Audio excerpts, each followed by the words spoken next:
What about the sundresses? Same thing I told you on the phone. This is all of them? Hmm? Well, this is pretty thin. Thin, but fabulous, right? Well, yeah, but this is still a very small collection, right? Well, it'll do. Well, it'll have to do. Shows you how much we depend on Dad.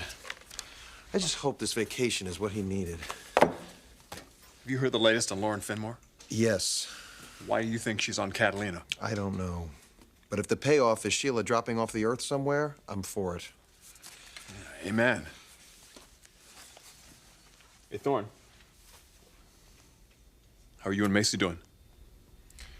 It's a mess.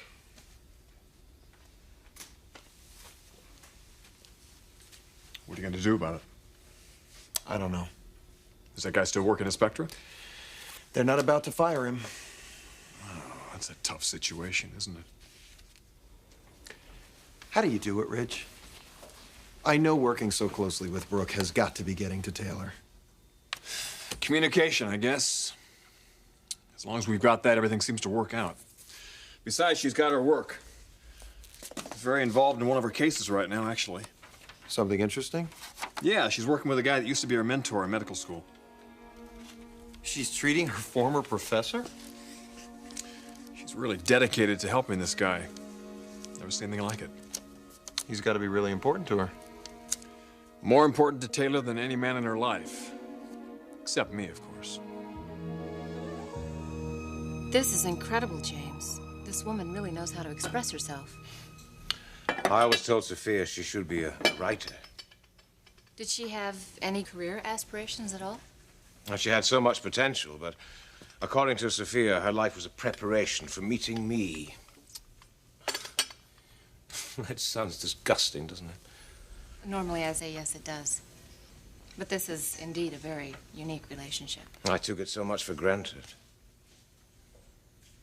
Does that bother you now that you know she's terminally ill? No. Our goal was to take each other for granted. Sophia always said that love should only be measured in levels of the comfort it brought. She wanted me to feel so completely at home. Surely you must have had disagreements. Disagreements? Squabbles, arguments, the usual relationship stuff. Describe one of your arguments. The worst one you ever had with Sophia.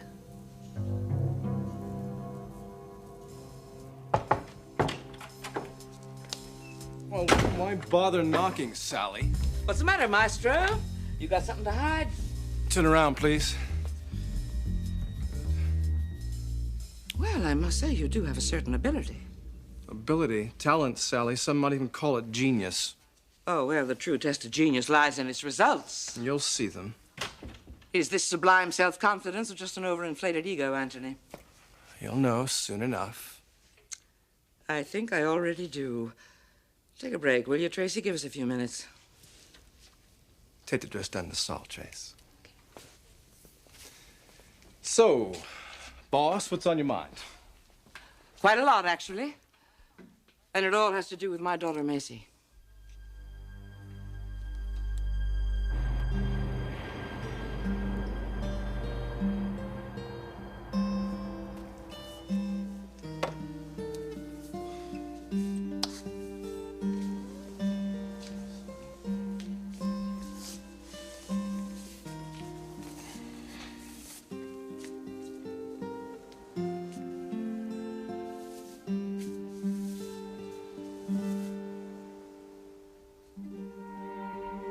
Whoa, Macy. Well, what do you know? Come here, girl. Macy! Hey! Whoa. How are you? How have you been? Good to see you. See you too. I was just thinking about you.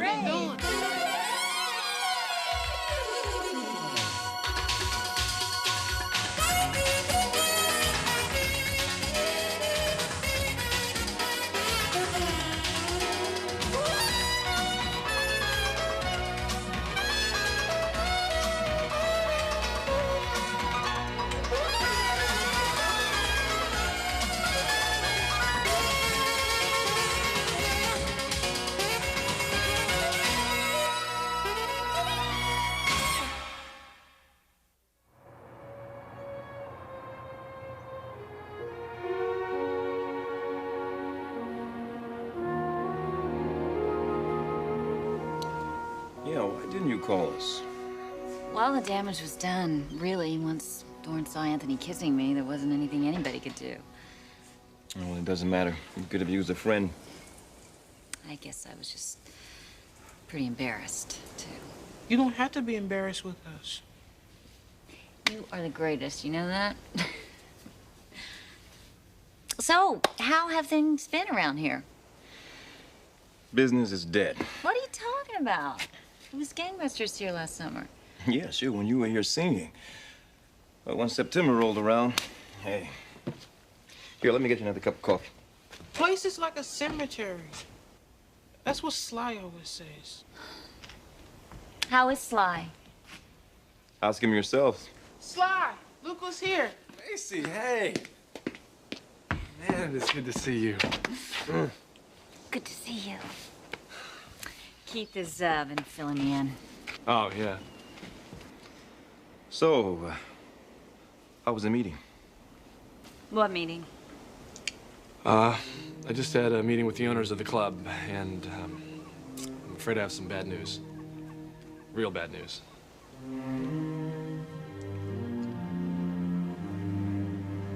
For your information, Miss Spectra, I've been trying to work things out with Macy. I know you have. You do? I know everything that goes on around here, Anthony. Just like I know that you've been spending time designing a personal label. Who told you that? Nothing gets past me. Forget it, Anthony. You'd be better off spending your time securing your position with this operation. What do you mean? I mean that no designer gets his name on a personal label at Spectra Fashions until he has proven himself invaluable to the company. And how does one go about attaining that? I don't have to draw you a roadmap, do I, baby? I mean, I'm no cartographer and you're no babe in the woods. What do you think of my daughter, Macy? What? What do you think of Macy? I think a lot of her. Good. Wish I could say the same for her husband. Well, her husband is still very upset. He is always upset. The entire Forrester family is perpetually upset with me and Macy and my family. Look, Anthony, it's no secret that I loathe those people. They feel the same about me. I've tried to make things better between us, and all I've ever gotten for my trouble are great big muddy footprints all over my back, especially Thorne Forrester's. Now, naturally, I want him out of my daughter's life. She's got to move on, and she never will as long as she's under his thumb. I just want her to realize that there are all kinds of interesting men out there in that giant gene pool. Good men, talented men. Some of them might even be geniuses. I don't think I'm quite believing what you're suggesting here. All I'm suggesting, Anthony, is that you follow your instincts. Follow your heart. I've seen the way you look at my daughter. Sally, you don't even like me. Compared to Thorne Forrester, you, Anthony, are a knight in shining armor.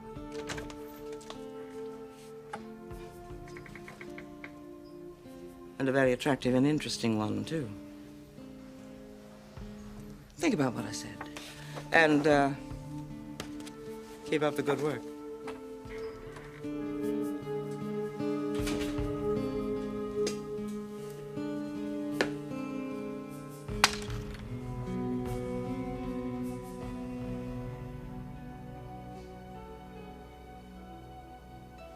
You want me to describe a misunderstanding between Sophia and me? Not a misunderstanding, James. An out-and-out conflict, something down and dirty where the two of you really went at it. Why? Because a great professor once taught me that conflict resolution is a determining factor in relationships. Now, let's hear it, Professor. How do you and Sophia resolve your conflicts?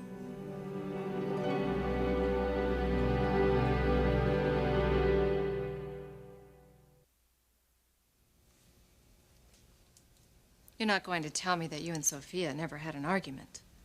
No. Is this a problem for you talking about this? It is a little embarrassing, yes. Why? Lovers' quarrels. They have a way of revealing a man's weaknesses, his emasculate side.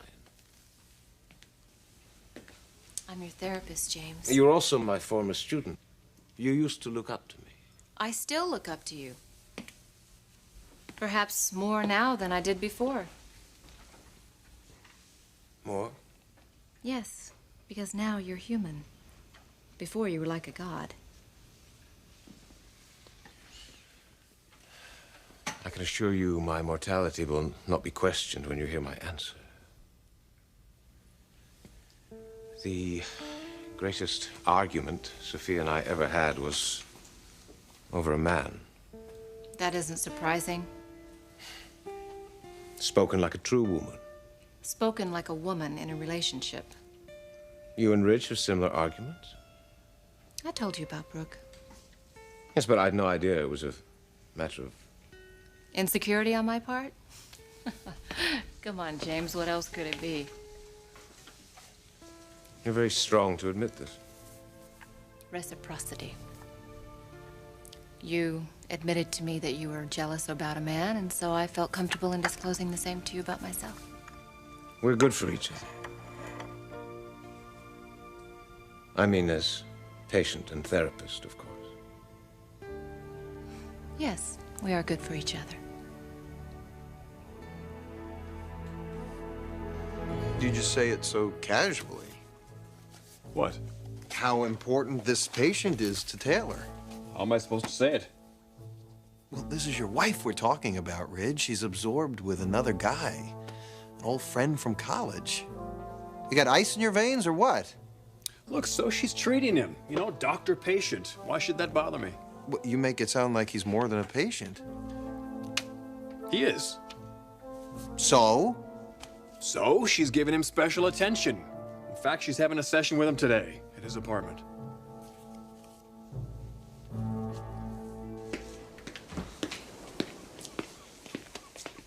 So what is it, Sly? Hey, come on, man. Talk to me. We can handle it. Yeah, I'm not so sure I want to tell you guys. Especially Kevin. My brother and I, we were out of a job. Huh? Look, I'm sorry, man. Are you serious? You know, I had a feeling this was coming. How can they fire him? He's the best bartender in the city. Oh, Keith, what are you gonna do about your schooling? Sly, you're not gonna let them do this, are you? Macy, there's nothing Sly can do. I mean, sure, I'm a good bartender, but I haven't been mixing that many drinks lately.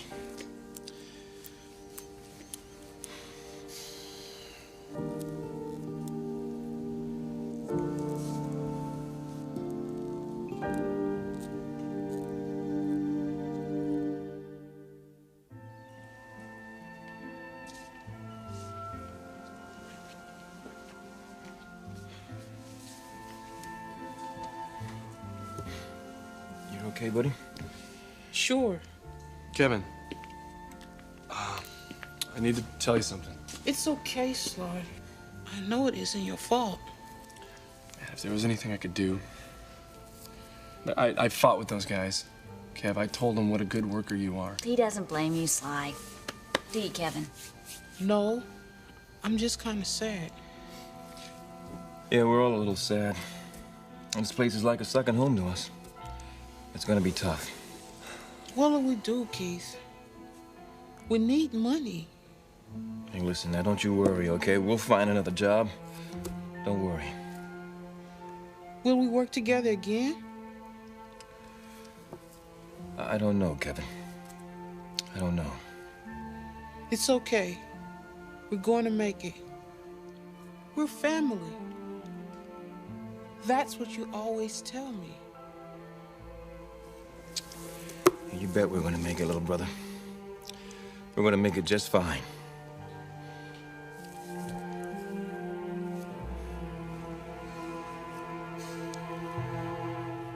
Let me get this straight. Taylor and this guy are having a therapy session in his apartment? Well, I don't know that it's a formal therapy session. Well, that makes it all the worse. Thorne, what are you trying to do here? Give me the shakes? Well, if it were my wife, Ridge, I would keep an eye on it. Well, that's not the situation, so you don't have to worry about it. Whatever you say. Besides, I've got to get back to work here. You have any idea when Dad's gonna be getting back? Rich Forrester. Dad. Yeah? All right. Something the matter? Okay. All right, we'll see you when you get here. Bye. What's going on? He's on his way back. Is Sheila with him? I don't know. Well, how did he sound? Terrible.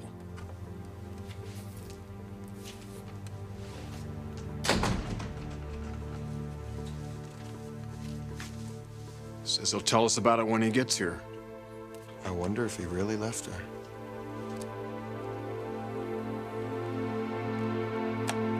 So after several days of living alone, I swallowed my pride, admitted that I was wrong, and went crawling back. Is that the way you felt? Like you were crawling? No. But admitting this to a beautiful woman? In other words, it wasn't the manly thing to do. That was a long time ago, Taylor. Manliness had a different definition than it does today. But today is the day that you used the word crawling. You caught me there. I have to leave. This was a good session, James.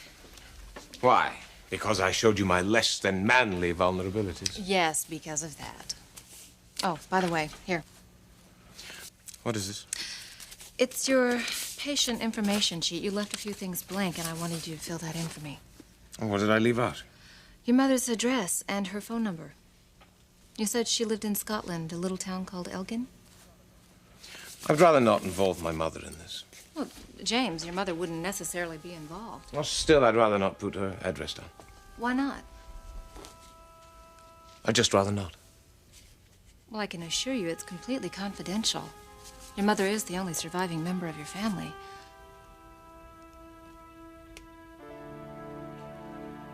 I need the address. Please, don't insist on this. All right. So I'll see you in your office tomorrow, then. Right. Goodbye, James. Goodbye.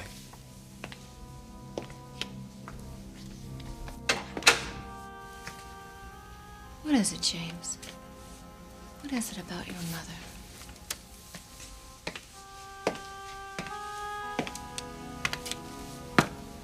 Is it possible that you're hiding something from me?